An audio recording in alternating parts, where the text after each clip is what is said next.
Hello friends, आज हम 12th class की बुक फ्लेमिंगो के chapter 5 Indigo written by Louis Fischer के एमसीक्यूज करेंगे। अगर आप इंडिगो चैप्टर को डिटेल में जानना चाहते हैं तो आप ऊपर दिए गए आई बटन पर क्लिक करके ऐसा कर सकते हैं। आइए करते हैं इस चैप्टर के एमसीक्यूज। फर्स्ट क्वेश्चन देखिए, who wrote the chapter Indigo. Indigo chapter किसने लिखा? कमला दास, लुईस फिशर, खुशवंत सिंह या फिर अशोक मित्रा।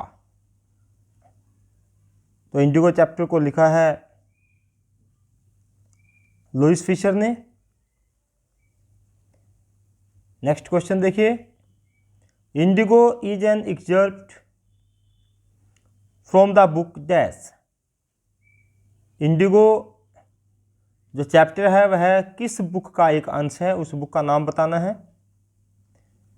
My experiments with truth, the life of Mahatma Gandhi, Hind Swaraj and other writings या फिर द वर्ड्स ऑफ गांधी। तो लुईस फिशर ने एक बुक लिखी थी the life of Mahatma Gandhi, उसी बुक में से इंडिगो चैप्टर लिया गया है। उस अंश में इंडिगो के बारे में बताया गया है कि what is indigo. Indigo is a crop. When did Louis Fischer visit Gandhi ji at his ashram in Sevagram in central India. Gandhi ji को मिलने के लिए उनके आश्रम सेवाग्राम में लुईस फिशर कब गए? 1942, 1947, 1916 या फिर 1948। तो 1942 was the year when Louis Fisher visited Gandhi ji at his ashram in Sevagram. Where did Gandhi go? In 1916 annual convention of the Indian National Congress Party. Indian National Congress party के annual convention जो दिसंबर 1916 में हुआ था, वह कहाँ पे हुआ था? गांधी जी उसमें पार्टिसिपेट करने के लिए कहाँ पे गए थे, ये बताना है। बिहार, लखनऊ, कैलकाटा या फिर इनमें से कोई नहीं। तो 1916 में इंडियन नेशनल कांग्रेस पार्टी का जो अधिवेशन हुआ था, जो कन्वेंशन हुआ था, वो लखनऊ में हुआ था। So B option is your correct answer.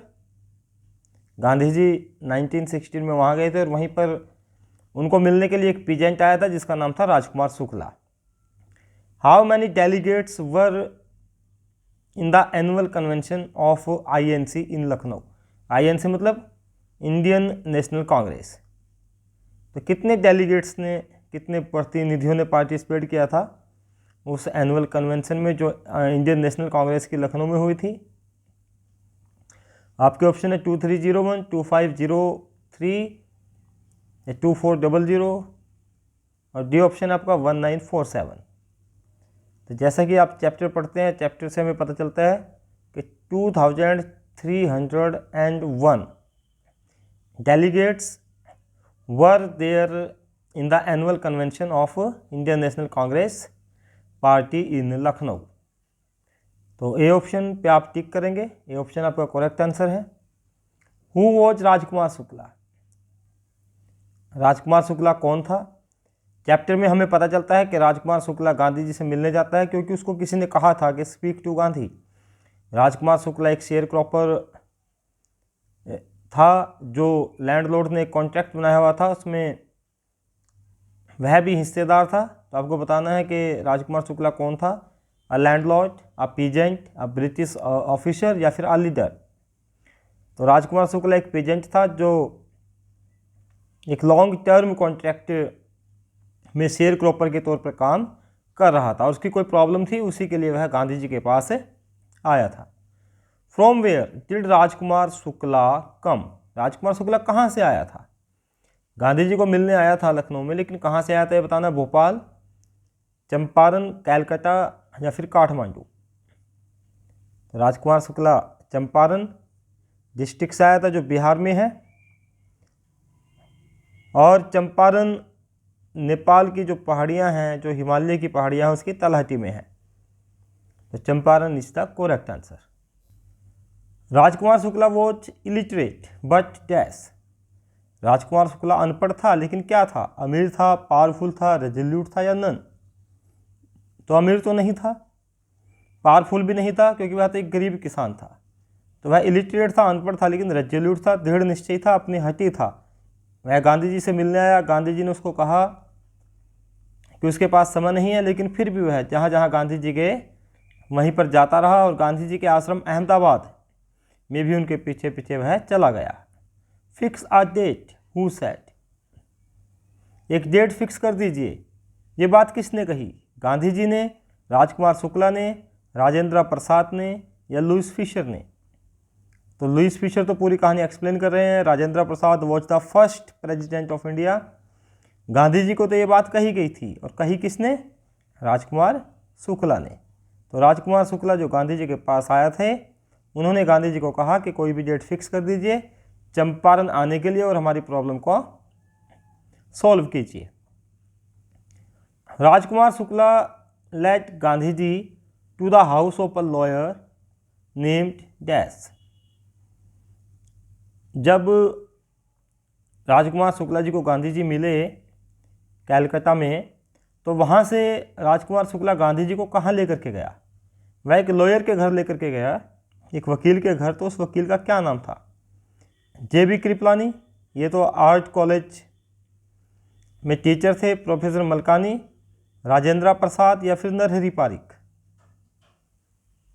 तो यहाँ पे आपको ऑप्शन सी करेक्ट आंसर है,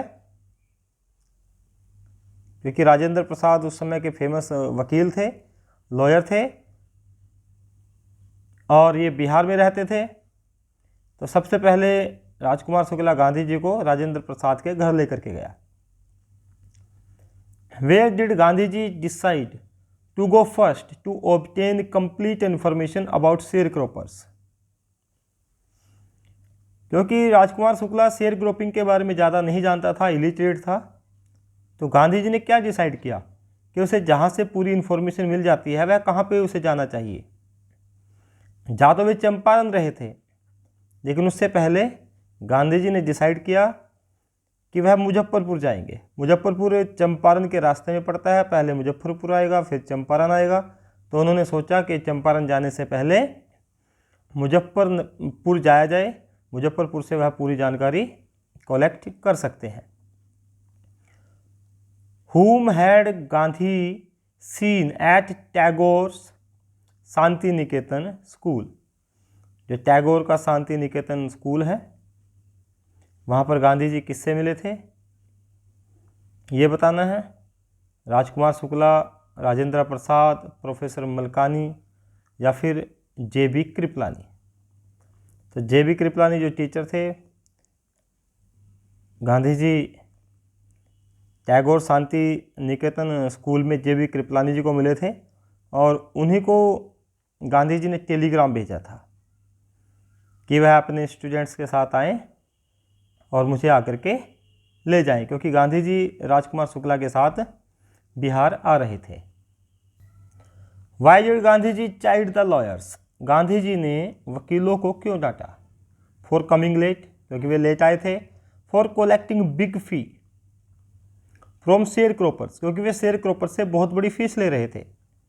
या फॉर बीटिंग पुअर पीजेंट्स, गरीब किसानों को पीटने के लिए, कि उन्होंने क्यों पीटा? नन ऑफ दीज, या इनमें से कोई नहीं।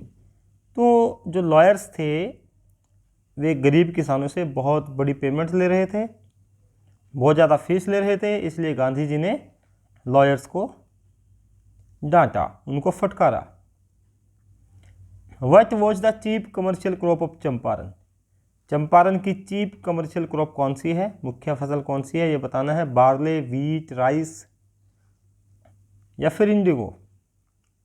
क्योंकि चैप्टर इंडिगो के बारे में है, तो Indigo watch the chief commercial crop of Champaran. How much the peasants paid as a rent by long term contract? जो लॉन्ग टर्म कॉन्ट्रैक्ट था उसमें पीजेंट्स को कितना पे करना पड़ता था एज ए रेंट, एक रेंट के तौर पर, क्योंकि वे अंग्रेज़ों की ज़मीन का यूज करते थे। अंग्रेज लैंडलॉर्ड्स जो थे उनकी ज़मीन को यूज करने के लिए एक कुछ परसेंट हिस्से पे इंडिगो ग्रो करनी पड़ती थी। तो वह कितना परसेंट हिस्सा था कि उस इंडिगो को ग्रो करके वह इंडिगो अंग्रेज़ों को देनी पड़ती थी। तो 15% ज़मीन पे इंडियन पीजेंट्स इंडिगो ग्रो करते थे और उस इंडिगो को एज ए रेंट के तौर पे ब्रिटिश लैंडलॉर्ड्स को पे करते थे। यही एक लॉन्ग टर्म कॉन्ट्रैक्ट था। Which country developed synthetic Indigo, उस कंट्री का नाम बताना है जिसने सिंथेटिक इंडिगो को डेवलप कर लिया था। अमेरिका, जर्मनी, इटली या फिर इंडिया। तो चैप्टर में हमें बताया कि Germany developed synthetic Indigo, Germany ने सिंथेटिक इंडिगो डेवलप कर ली थी, इसीलिए जो नेचुरल इंडिगो थी उसकी डिमांड कम हो गई थी। Dash proceeded to bully Gandhi ji and advised him to leave Tirhut. Tirhut division का नाम है। तो किसने गांधी जी को अपनी धौंस दिखाई और कहा कि वह तिरहुत डिवीजन को छोड़ दे? The commissioner, the magistrate, the police या फिर नन? तो जो वहाँ का कमिश्नर था उस समय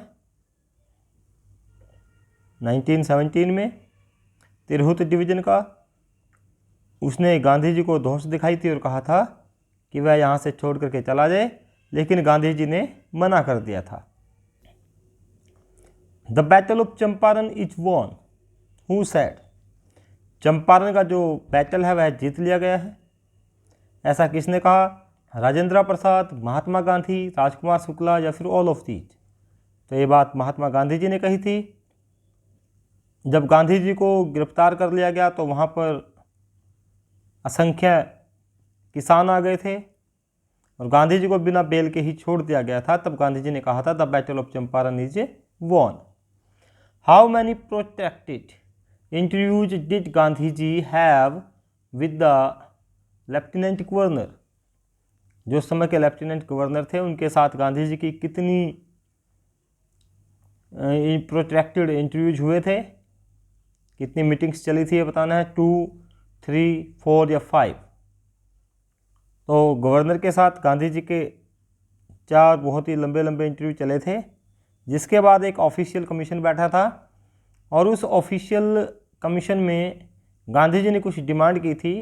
अंग्रेज किसानों ने पूछा था, लैंडलॉर्ड्स ने, जमींदारों ने, कि आपको कितना चाहिए? How much did Gandhi ji demand as repayment? तो गांधी जी ने रीपेमेंट के तौर पर कितना डिमांड किया था, आपको ये बताना है। सभी लोग सोच रहे थे कि Gandhi ji will be N adamant, कि गांधी जी तो अड़ जाएंगे अपनी बात पे, 100% डिमांड करेंगे, लेकिन गांधी जी ने डिमांड की था 50%, कि उन्हें 50% रीपेमेंट चाहिए। The planters offered to refund to the extent of dash. जब गांधी जी ने 50% की डिमांड की कि एज ए रीपेमेंट उन्हें 50% चाहिए, तो प्लांटर्स ने, जो ब्रिटिश प्लांटर्स थे, उन्होंने कितना परसेंट कहा था कि हम इतना परसेंट रिफंड करेंगे? तो उन्होंने कहा था 25%। तो यहाँ पर भी लोगों ने सोचा था कि गांधी जी अड़ जाएंगे अपनी बात पे कि नहीं मुझे तो 50% ही चाहिए। तो गांधी जी उसी पे एग्री हो गए थे कि ठीक है, हमें 25% आप दे दो। Primary schools were opened in dash villages. कितने गांव में प्राइमरी स्कूल ओपन किए गए थे? क्योंकि गांधी जी केवल यही नहीं देखते थे कि वहाँ की राजनीतिक दशा कैसी है, वह वहाँ की आर्थिक सामाजिक दशा भी देखते थे जहाँ पर भी जाते थे। तो 6 विलेजेस में प्राइमरी स्कूल्स ओपन किए गए थे। How many medicines were available there in the chapter Indigo? Indigo chapter में कुछ मेडिसिन्स का जिक्र है कि लोगों को जब प्रॉब्लम हो जाती थी तो उनको किस प्रकार की कौन सी दवाई दी जाती थी। तो 3 प्रकार की मेडिसिन्स थी जो उनको दी जाती थी। एक क्विनाइन थी, एक कैस्टर ऑयल था और सल्फर ऑइंटमेंट था। तो 3 प्रकार की दवाइयाँ लोगों को देकर के उनका इलाज किया जाता था। Dash was used for a coated tongue. Coated टंग, अगर किसी की टंग पे छाले पड़ जाए तो उसे कौन सी दवाई दी जाती थी? अब कुनाइन तो मलेरिया में दी जाती है, कैस्टर ऑयल या फिर सल्फर ऑइंटमेंट। सल्फर ऑइंटमेंट ये स्किन इरप्शंस के लिए, स्किन की कोई प्रॉब्लम हो जाए तो कोटेड टंग के लिए कैस्टर ऑयल दिया जाता था, जो कोटेड टंग पर लगाया जाता था, जिससे आराम हो जाता था।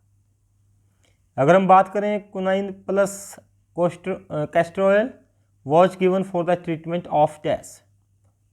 अगर कुनाइन और कैस्टर ऑयल की बात करें कि इन दोनों को मिला करके दिया जाता था एक दवाई बना करके इनकी, तो किस ट्रीटमेंट के लिए दी जाती थी? मलेरिया फीवर, जो मलेरिया बुखार हो जाता था उसके लिए, या टीबी ट्यूबरोकुलोसिस, तपेदिक जिसे आप बोल सकते हैं तपेदिक, या फिर हार्ट अटैक के लिए, स्किन प्रॉब्लम्स के लिए। तो स्किन प्रॉब्लम्स के लिए तो सल्फर ऑइंटमेंट दिया जाता था। टीबी की दवाई नहीं थी तो कुनाइन और castor oil plus malaria fever के लिए दिया जाता था, जिससे लोगों को आराम मिलता था। Who came to bid Gandhi farewell before going on a tour of duty to Fiji island. Fiji island पे एक अंग्रेज अपनी ड्यूटी के लिए जाने वाला था, तो वह गांधी जी का डिसाइपल बन गया था, शिष्य बन गया था। तो उनका नाम बताना है कि फिजी आइलैंड पर जाने से पहले कौन से व्यक्ति गांधी जी को मिलने आए थे? Louis Fischer, Charles Freer Andrews, Z Hodge, या फिर नन ऑफ दीज। तो चार्ल्स फ्रायर एंड्रयूज, जिनको फिजी अपनी ड्यूटी करने जाना था, वे वहाँ जाने से पहले गांधी जी के पास मिलने के लिए आए थे। नेक्स्ट क्वेश्चन देखिए, where was the author Louis Fischer of Indigo chapter born. Indigo chapter के ऑथर लुइस फिशर का जन्म कहाँ हुआ था? साइबेरिया, फिलाडेल्फिया, चंपारण, या फिर कैलकाटा। तो फिलाडेल्फिया में लुइस फिशर का जन्म हुआ था, और इनकी book the life of Mahatma Gandhi से ही इंडिगो चैप्टर को लिया गया है। Why was Motihari black with peasants. Motihari में बहुत सारे पीजेंट्स आ गए थे और सारा का सारा मोतिहारी ब्लैक दिखाई देने लगा था। तो ऐसा क्यों था? Because they wanted to salute the Britishers, क्योंकि जो किसान थे, पीजेंट्स थे, वे ब्रिटिशर्स को सैल्यूट करना चाहते थे। Because their champion was in trouble, क्योंकि उनका चैंपियन यहाँ पर चैंपियन से अभिप्राय हमारा गांधी जी से, क्योंकि गांधी जी उनके लिए वहाँ पर आए थे, क्योंकि उनका चैंपियन मुसीबत में था। या फिर because Rajendra Prasad was there, क्योंकि वहाँ पर राजेंद्र प्रसाद जी थे। या फिर ऑल ऑफ दीज। आपका बी ऑप्शन करेक्ट आंसर है, because their champion was in trouble, क्योंकि उनके चैंपियन गांधी जी को वहाँ पर गिरफ्तार कर लिया गया था, उनकी कोर्ट में पेशी थी, उनको समन मिल चुके थे कि वे तिरहुत डिवीजन को छोड़ करके क्यों नहीं गए। Where was Champaran. चंपारण कहाँ था ये बताना है, इन हरियाणा, इन बिहार, इन नेपाल, या फिर इन उत्तर प्रदेश। तो Champaran is a district of Bihar. Champaran Bihar जिले का एक डिस्ट्रिक्ट है। नेक्स्ट क्वेश्चन देखिए, where did Gandhi ji stay for 2 days. 2 दिन के लिए गांधी जी किसके घर रुके, ये बताना है। जब गांधी जी बिहार आए थे, in a rest house, at a lawyers house, या फिर एट प्रोफेसर मलकानी हाउस, या फिर नन ऑफ दीज।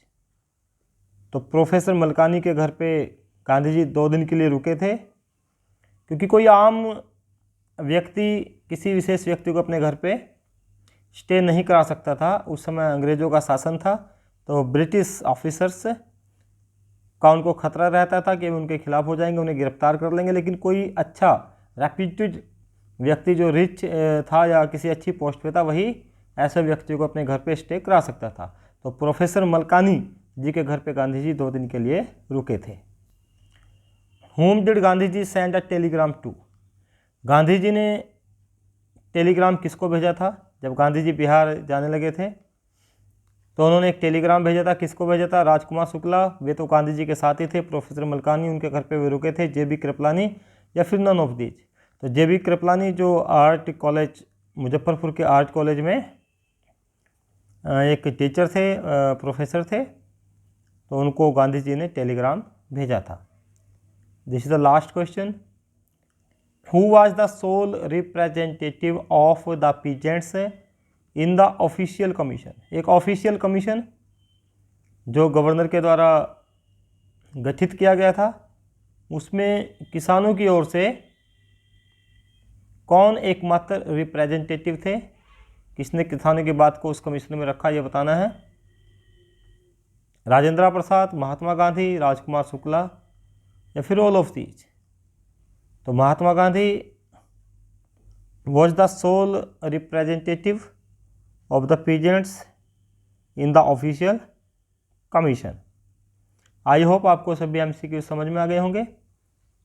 चैनल को सब्सक्राइब करना ना भूलें, वीडियो को लाइक करना और शेयर करना। और कोई भी आपको डाउट हो तो आप कमेंट बॉक्स में लिख सकते हैं। Thank you, have a nice time.